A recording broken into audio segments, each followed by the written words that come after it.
Donc, chez OVA, on a créé un produit qui s'appelle StellarX, qui permet à monsieur, madame, tout le monde de pouvoir créer leurs propres environnements de réalité virtuelle et augmentée, un peu à la manière des blocs Lego. Donc, l'utilisateur va mettre soit un casque de réalité virtuelle ou va accéder à la plateforme à partir de son ordinateur. Donc, c'est multiplateforme. Puis, à même la réalité virtuelle, il a accès à ces objets tridimensionnels ou des objets qu'il aurait importés. Puis là, il peut les déposer sur son canevas infini de création. Puis c'est à la même manière avec son ordinateur, mais là, ce serait avec le clavier et la souris. Vous entendez ici la voix de Harold Dumur, le jeune entrepreneur qui est derrière la création de l'entreprise OVA. OVA a créé StellarX, une plateforme qui pourrait devenir, un jour, le Photoshop du design d'environnement virtuel. Nous, on est vraiment secteur agnostique. Dans le fond, l'objectif de StellarX, c'était de démocratiser non seulement l'accès à la réalité virtuelle augmentée, mais aussi d'augmenter la vitesse de création de contenu 3D. Du domaine du divertissement au domaine, par exemple, de l'entraînement, c'est des domaines qu'on a vus qui ont été couverts par l'utilisation de notre plateforme. Il y a quelqu'un qui était en Suède, à Malmö, puis ils ont recréé, dans le fond, cette ville-là, comment qu'elle était dans les années 1400 pour que musée puisse donner ça à leurs clients pour avoir l'expérience de l'histoire, faire un parcours à travers les rues qui n'existent plus de l'époque. Tout ça créé dans StellarX. Les récentes avancées en intelligence artificielle sont riches de possibilités pour Harold et pour OVA. En fait, l'IA dans les mondes virtuels, ça aiderait à la création des environnements ou encore à l'atteinte de meilleurs graphiques. Mais récemment, Harold s'est surtout penché sur la question des agents intelligents, c'est-à-dire des personnages virtuels qui sont de plus en plus sophistiqués dans leur interaction grâce à l'IA. Un de leurs premiers projets d'agents intelligents est issu d'un partenariat avec Desjardins. À travers le programme en intelligence artificielle de Prompt, on a pu faire un partenariat avec un grand groupe qui est Desjardins. Puis leur challenge, leur plus grand défi était de pouvoir entraîner leurs agents téléphoniques. Le titre en soi du projet, c'était la détection de l'émotion pour les clients de Desjardins. Donc, le projet était de faire en sorte qu'ils puissent s'adresser à un avatar qui est en fait l'agent intelligent, puis qu'ils puissent converser avec lui, tout comme ils vont faire au quotidien, à travers un script qui va être créé sur mesure de façon procédurale par rapport à comment ils vont s'exprimer. La personne, l'avatar peut être fâché, peut bien répondre, peut être neutre, donc il doit s'adapter par rapport aux différentes situations.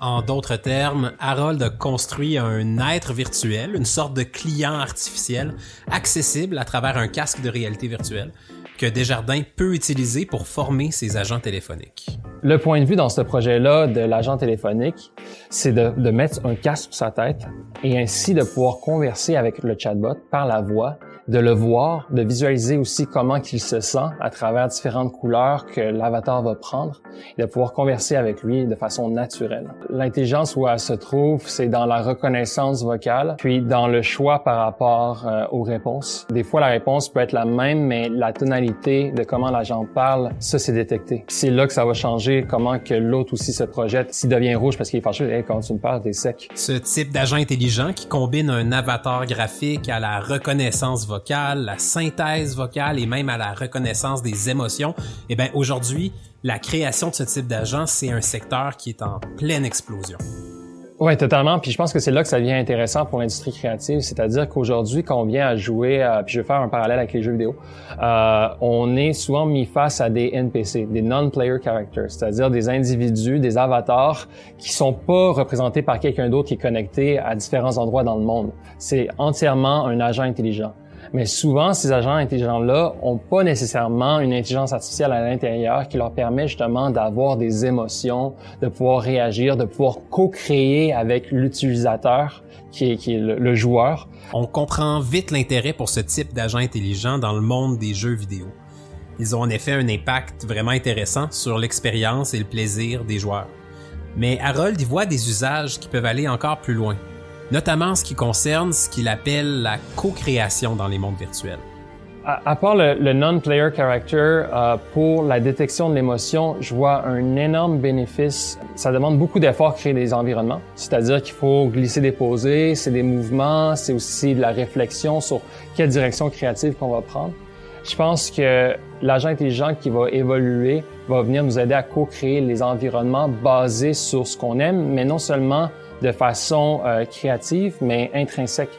C'est-à-dire qu'avec la filature oculaire, le suivi de la pupille, l'agent intelligent va pouvoir savoir quelle couleur on préfère, quelle forme on préfère, quel type d'environnement aussi on aime. Puis ça va commencer à être bâti sur notre ADN en tant que créateur. On voit donc comment une innovation qui a un objectif bien précis, soit celui d'aider Desjardins à former ses agents téléphoniques, peut aussi mener à toute une foule d'applications et aider à positionner OVA, et même le Québec, aux frontières de l'innovation dans le métavers. Oui, donc les bénéfices du financement de Prompt étaient de faire en sorte d'accélérer un partenariat avec un groupe d'où c'est toujours difficile, plus la taille est grande, de collaborer. On doit passer à travers d'innombreux processus, on peut même pas les calculer. Puis tout le monde peut comprendre les étapes d'une soumission, etc., être qualifié. Donc Prompt vient casser toute cette complexité.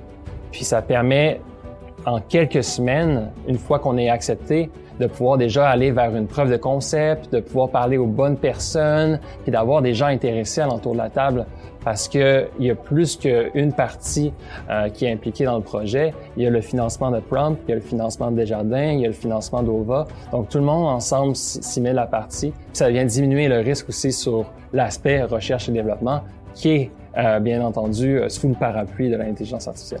Parce que non seulement on a eu un partenariat avec Desjardins, mais on a pu avoir un effet halo, un effet marketing qui a permis de rejoindre beaucoup plus qu'une seule entreprise au final et aussi de pouvoir nous de même recruter.